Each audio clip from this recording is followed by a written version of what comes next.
नमस्कार, लक्ष्मी किचन मध्ये आपलं स्वागत आहे. कसे आहात सगळे? आपण आशा करते की आपण सगळे फिट आणि फाईन आहात. तर आपण आज अशीच एक उन्हाळी वळवणाची रेसिपी पाहणार आहोत. तर रेसिपीचे नाव आहे साबुदाणा आणि बटाट्याचे पापड कसे बनवायचे ते. तर या ठिकाणी आपण काही खास ट्रिक्स आणि टिप्स वापरणार आहोत. तर त्या ठिकाणी आपण हा व्हिडिओ शेवटपर्यंत पहा. चॅनलला नवीन असाल तर लाईक शेअर कमेंट करायला विसरू नका.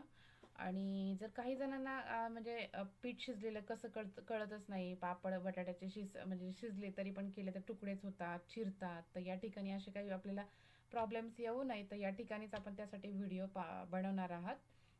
तर चला तर आपण आपल्या रेसिपीकडे वळू. तर हा साबुदाणा मी 2 किलो भिजवून घेतलेला आहे रात्रभर. तर याला मिक्सरमध्ये आपल्याला छान वाटून घ्यायचं आहे, जेणेकरून आपला हा साबुदाण्याच्या पापडामध्ये असं म्हणजे एकदम एकजीव आणि आपले पांढरे शुभ्र असे एकसारखे पापड आपल्याला दिसतात केल्यानंतर.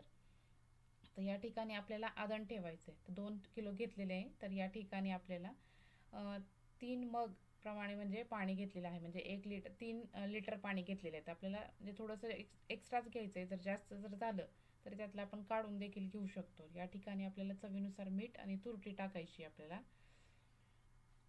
तर तुरटी टाकण्याचं असं कारण आहे की त्याच्यामुळं आपल्याला हा पांढरा शुभ्र असे छान असे कलर येतो, त्यासाठी आपण हे तुरटी याच्यात वापरणार आहे. हे ऑप्शनल आहे, जर टाकायचे असेल तरी टाकू शकता, नसेल तरी काय हरकत नाही. तर या ठिकाणी आपलं हे वाटवलेलं आहे आणि आपले हे उकळी फुटून म्हणजे आपलं आदन तयार झालेलं आहे. तर आपण जे वाटलेलं मिश्रण आहे याच्यामध्ये टाकून द्यायचं, पण याच्या अगोदर आपल्याला चवीनुसार मीठ आणि आपल्याला तुरटी टाकून घ्यायची. तर अशी छान अशी उकळी पाण्याला फुटून द्यायची आणि हे पाणी ते आपल्याला टाकून द्यायचे त्याच्यात. जर वाटलंच तुम्हाला पीठ घट्ट झाले तर त्याच्यामध्ये थोडंसं आपण गरम पाणी जे काढून ठेवलेलं आहे तर ते त्याच्यात ॲड करून घ्यायचं. तर हे कंटिन्युअसली आपल्याला हे मिक्स करत राहायचं आहे, जेणेकरून ह्या साबुदाण्याला करपण्याची शक्यता जास्त असते. त्याच्यामुळे कंटिन्युअसली आपल्याला हे मिक्स करत हलवत राहायचं आहे, हे पळीने असं छान असं. याच्यामध्ये गाठी वगैरे होऊ शकतात, त्या देखील सुद्धा नीट नाही केलं व्यवस्थित. तर आपण कंटिन्युअसली व्यवस्थित मिक्स केल्यानंतर आपल्याला गाठी सुद्धा देखील होणार नाहीत याच्यामध्ये. त्याच्यामुळे एवढं काही आपल्याला टेन्शन घ्यायची गरजच नाही. अतिशय रेसिपी सोपी आहे. फक्त याच्यामध्ये आपण शिजलेलं आहे की नाही तेच खूप महत्त्वाचं आहे. जर नाही शिजलं पीठ व्यवस्थित तर त्याच्यात प्रॉब्लेम असा येतो की पापड चिरतात, तुकडे होतात. मग असं वाटतं की अरे अचानक आपण असं कसं काय हे झालं. तर त्याच ठिकाणी हे पीठ कसं शिजलं हे ओळखण्यासाठी एक खास ट्रिक आहे. तर आपण थोडं पुढे बघू.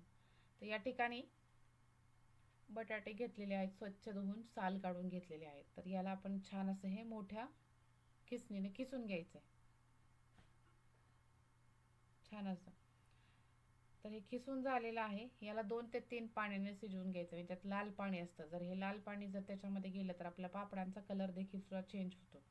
तर त्याच्यासाठी आपल्याला हे जे खीस आहे तर व्यवस्थित 2 ते 3 पाण्याने मस्तपैकी छान धुवून घ्यायचं आहे आणि मग त्याच्यात टाकायचं शिजून झाल्यानंतर. तर आपलं हे साबुदाणा पूर्ण ट्रान्सपरंट झाला की म्हणायचं आपलं हे पीठ शिजलेलं आहे पापडांसाठी. आणि अशी वरती साय पण देखील येते छान अशी शिजल्यानंतर. मग आपण समजायचं की आपलं हे पीठ शिजले, आपण आता आपले पापड घालू शकतो.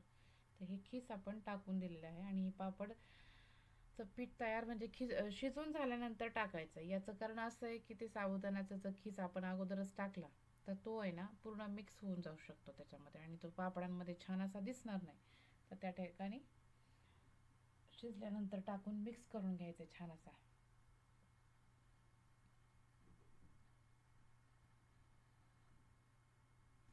ते मिक्स करून घ्यायचं छान असं. त्याला 5 ते 10 मिनिट म्हणजे ॲटलिस्ट आपल्याला वाफवून घ्यायचं आहे, जेणेकरून थोडंसं तरी साबुदाण्याचा जो खीस आहे तो थोडा मऊ होईल. तर याला काही जास्त वेळ नाही लागत साबुदाण्याच्या खिसाला.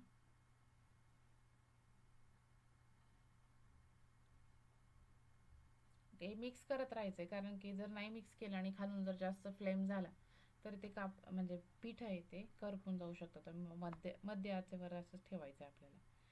तर हे पीठ आपलं तयार झालेलं आहे शिजून असं मस्तपैकी आणि सगळं ट्रान्सपरंट असं दिसतंय आणि छान असा बटाट्याचा खीस दिसतो. या ठिकाणी मी हा प्लास्टिकचा कागद घेतलेला आहे, त्याच्यावरती आपण हे पापड घालणार आहोत. तर तुम्ही तुमच्या आवडीनुसार याच्यामध्ये हिरवी मिरची वाटून देखील टाकू शकता, किंवा आपले चिली फ्लेक्स असतात मिरचीची लाल, तर ते टाकू शकतात. या पापड्या आपल्या मस्त अशा छान झालेल्या आहेत घालून. तर याला 2 ते 3 दिवस आपल्याला मस्तपैकी छान असं वाळवून घ्यायचं आहे.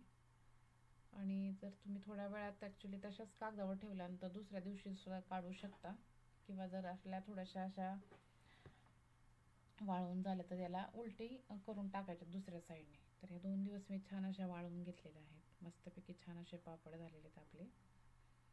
आणि एकदम पांढऱ्या शुभ्र देखील सुद्धा झालेले आहेत आपल्या पापड्या.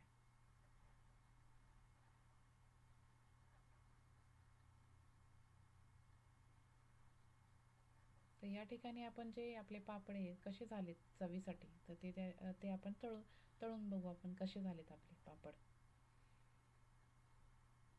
तर या ठिकाणी मी कढईत तेल गरम करायला ठेवलेलं आहे.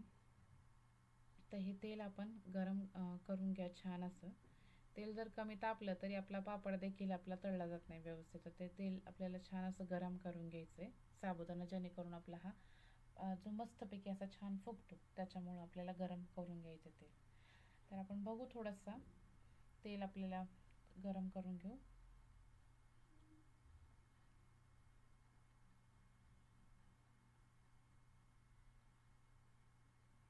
ते छोटा तुकडा टाकलाय मी. थोडासा तेल गरम झालंय का नाही, कडकडीत असं तापलंय का नाही बघण्यासाठी.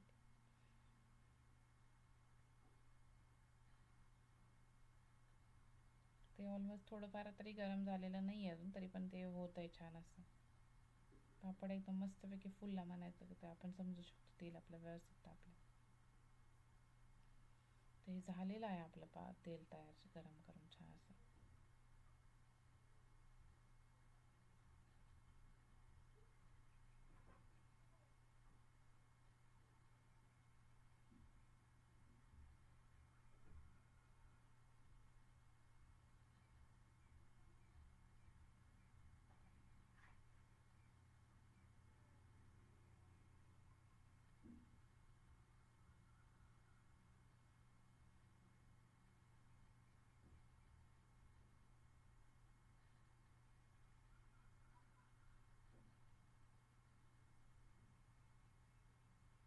तर आपण हे पापड टाकून बघू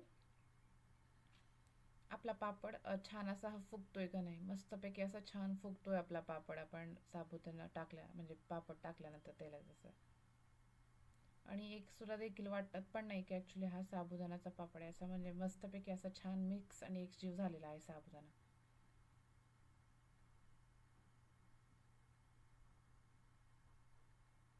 हा छान असा फुगतोय मस्तपैकी डबल असा.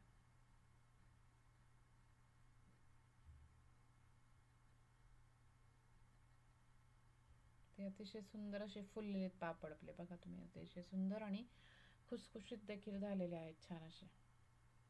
हातामध्ये घेऊन आपण असं थोडंसं चुरा करून बघूया, ते किती छान असे मस्त झालेले आहेत बघा. तुम्हीच ही रेसिपी नक्कीच ट्राय करून बघा तुमच्या घरी. लाईक करा, शेअर करा, कमेंट करा. धन्यवाद.